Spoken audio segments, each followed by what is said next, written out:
Students, तो एक question था, आप लोगों ने पूछा था which of the following contains maximum number of atoms. JEE और नीट का क्वेश्चन है ये। Which of the following contains maximum number of atoms. जो हिंदी मीडियम के स्टूडेंट्स हैं उनके लिए मैं ट्रांसलेट कर दे रही हूँ कि ये जो ऑप्शंस दिए हुए हैं, इन ऑप्शंस में से बताना है कि सबसे ज्यादा नंबर ऑफ एटम किसमें है। फर्स्ट वाले में, सेकंड वाले में या थर्ड वाले में सबसे ज्यादा नंबर ऑफ एटम्स किसमें है या सबसे ज्यादा परमाणुओं की संख्या किसमें है। तो जब भी हम लोग को ऐसा क्वेश्चन पूछता है मैक्सिमम नंबर ऑफ एटम्स किसमें है, ये मोल कॉन्सेप्ट का क्वेश्चन है, तो हम लोगों को क्या करना रहता है, maximum number of atoms calculate करने के लिए टोटल नंबर ऑफ एटम्स, इसके लिए आप लोग ये फॉर्मूला यूज करेंगे, is equal to number of molecules, total number of molecules निकालना पड़ेगा। अगर दिया है तो ठीक है, और अगर नहीं दिया है तो निकालना पड़ेगा, into total number of atoms in each molecule. ये फॉर्मूला यूज करना है, ठीक। अगर मैं शॉर्टकट में लिखना चाहूं तो नंबर ऑफ मॉलिक्यूल्स आप लोग ऐसे भी लिख सकते हैं, मैं अपने मन से लिख रही हूं, ऐसा किसी बुक में ऐसे अलग से दिया हुआ नहीं है, लिखा हुआ ना, पर n total number of atoms is equal to n molecule into n atom, ऐसे लिख दो शॉर्टकट में, याद करने के लिए ये इजी रहेगा। Total number of atom is equal to n molecule n atom. अब n मॉलिक्यूल कैसे निकालेंगे, टोटल नंबर ऑफ मॉलिक्यूल कैसे निकालेंगे, तो टोटल नंबर ऑफ मॉलिक्यूल निकालने के लिए क्या यूज करना पड़ेगा, mole into Avogadro number. Mole into Avogadro number, n मतलब क्या है, मोल, और Na का मतलब क्या है, एवोगैड्रो नंबर। कितना होता है Avogadro number, 6.023 into 10 to the power 23, ठीक है। तो ये हम लोग कैलकुलेट करने के लिए, n मॉलिक्यूल कैलकुलेट करने के लिए ये वाला फॉर्मूला यूज करेंगे, और मोल कैलकुलेट करने के लिए क्या फॉर्मूला होता है, मोल के लिए फॉर्मूला बहुत सारा है, mole is equal to mole या n is equal to W by m। W मतलब weight upon atomic mass, clear. या फिर और क्या फॉर्मूला है मोल का, mole is equal to V by 22.4 litre. V मतलब V भी लीटर में लेना है ना, V मतलब वॉल्यूम, आयतन वॉल्यूम डिवाइडेड बाई 22.4 लीटर, आयतन को भी लीटर में लेना है। कब, एट STP। अगर किसी चीज का भार ग्राम में दिया हुआ है, W यहां पे ग्राम में लेंगे, तो ये वाला फॉर्मूला यूज करो, और अगर लीटर में आयतन करके दिया हुआ है तो ये वाला फॉर्मूला यूज करो, ठीक है। अब देखो n मॉलिक्यूल निकालना तो मैंने बता दिया, n एटम निकालने के लिए क्या करेंगे, तो जैसे फॉर एग्जांपल H2SO4 है, तो H2SO4 में कितने एटम हुए, 2 हाइड्रोजन, 1 सल्फर और 4 ऑक्सीजन, टोटल कितने हो गए, 2 और 3 4, 7 एटम्स। बस ऐसे निकालना है, क्लियर है, ठीक। तो ये वाला फॉर्मूला हमको यूज करना है टोटल नंबर ऑफ एटम ज्ञात करने के लिए। नंबर ऑफ मॉलिक्यूल्स दिया है तो डायरेक्ट रखो, और नहीं दिया है तो नंबर ऑफ मॉलिक्यूल्स निकालने के लिए ये वाला फॉर्मूला यूज करो, और मोल दिया है तो डायरेक्ट रखो इस फॉर्मूला में, और अगर मोल नहीं दिया है तो मोल के लिए ये दोनों फॉर्मूले में से कोई भी एक यूज करो, क्लियर है। तो इसको आपको ध्यान में रखना है इतना। अब हम लोग बनाएंगे इस क्वेश्चन को, देखो मैं इसको पहला क्वेश्चन क्या है, फर्स्ट क्या है, 6.023 into 10 to the power 21 molecule of CO2। तो यहाँ पे देखो सीधे ये वाला फॉर्मूला हम लोग यूज करेंगे, क्योंकि नंबर ऑफ मॉलिक्यूल्स कितना दिया हुआ है, फर्स्ट में number of molecules is equal to 6.023 into 10 to the power 21 दिया हुआ है, और नंबर ऑफ एटम कैलकुलेट कर लेते हैं हम लोग।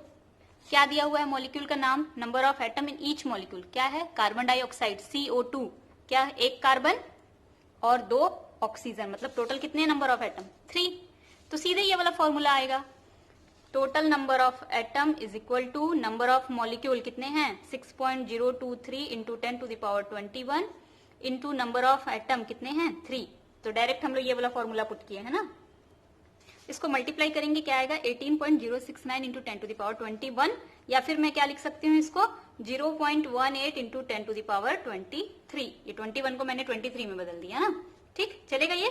नेक्स्ट क्या है, सेकंड क्या है, ऑप्शन सेकंड क्या है, 22.4 लीटर ऑफ कार्बन डाइऑक्साइड। तो यहाँ पे डायरेक्ट मॉलिक्यूल का नंबर दिया था, इसलिए हम लोग पहला वाला फॉर्मूला पुट कर दिए थे, लेकिन यहाँ पे मॉलिक्यूल का नंबर नहीं दिया है, यहाँ पे लीटर में कार्बन डाइऑक्साइड का वॉल्यूम दिया है, आयतन दिया है। तो पहले हम लोग को आयतन से मोल निकालना पड़ेगा, फिर मोल से मॉलिक्यूल निकालना पड़ेगा, फिर मॉलिक्यूल से टोटल नंबर मेथड एटम निकालना पड़ेगा। तो सबसे पहले हम लोग आयतन से मोल निकालते हैं।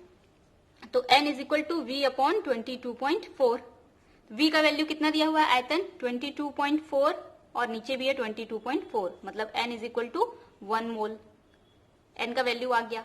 अब n के वैल्यू से क्या फाइंड करना है, मोल आ गया तो molecule, number of molecule find कर लो। तो number of molecule is equal to n की जगह पे 1 into Avogadro number 6.023 into 10 to the power 23। तो ये क्या हो जाएगा, n molecule is equal to 6.023 into 10 to the power 23। एक से मल्टीप्लाई होगा, सेम आएगा।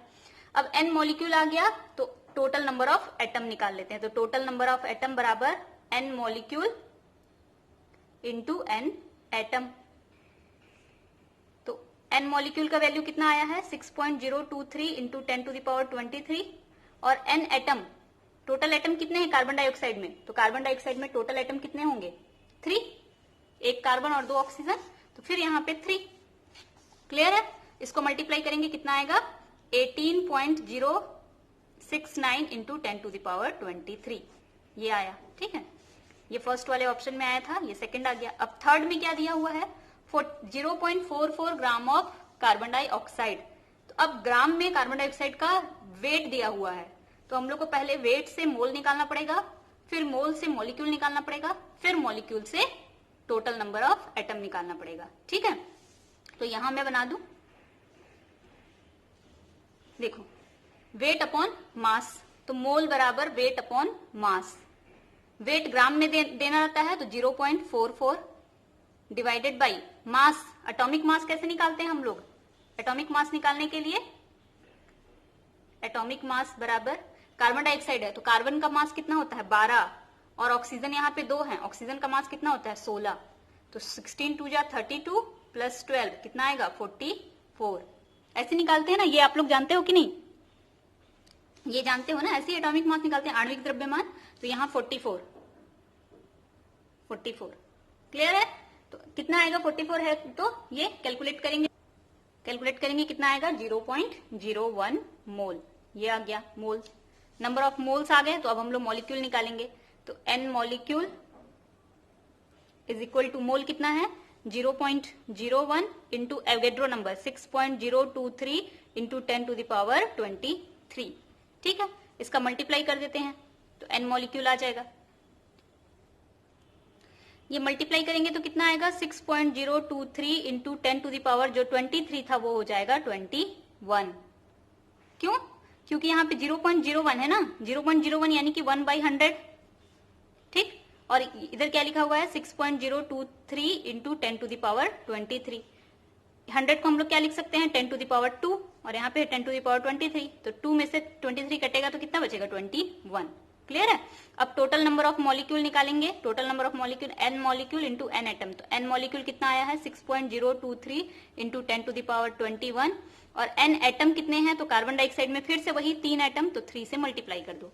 ये दोनों का मल्टीप्लीकेशन होगा, सेम इसी के जैसा है, तो मल्टीप्लाई करेंगे तो सेम आंसर आएगा 0.18 इंटू 10 टू द पावर 23। ठीक है, यही आएगा ना। तो देखो फर्स्ट के लिए आंसर क्या आया है, जो फर्स्ट ऑप्शन है उसके लिए, फर्स्ट ऑप्शन के लिए आंसर आया है 0.18 into 10 to the power 23। Total number of atom 0.18 into 10 to the power 23। Second इसके लिए आया है 18.06 into 10 to the power 23 atom, total atom. और थर्ड के लिए आंसर आया है 0.18 into 10 to the power 23 atoms. तो सबसे ज्यादा एटम आपको किसमें दिख रहे हैं, पावर तो सब में सेम है, इधर वाले से चेक करेंगे तो इसी में तो सबसे ज्यादा एटम दिख रहे हैं ना, बी में। तो आंसर क्या हो जाएगा हमारा बी। सबसे ज्यादा number of atom 22.4 litre carbon dioxide eight STP पे होंगे। ठीक है, क्लियर है। तो ये ऑप्शन का आंसर होगा। नन ऑफ दीज तो होगा नहीं, क्योंकि इन दोनों में सेम आ रहा है और इसमें ज्यादा आ रहा है। अगर सब में सेम आता तो नन ऑफ दीज हम लोग बोलते ना। तो ये है आंसर। Thank you.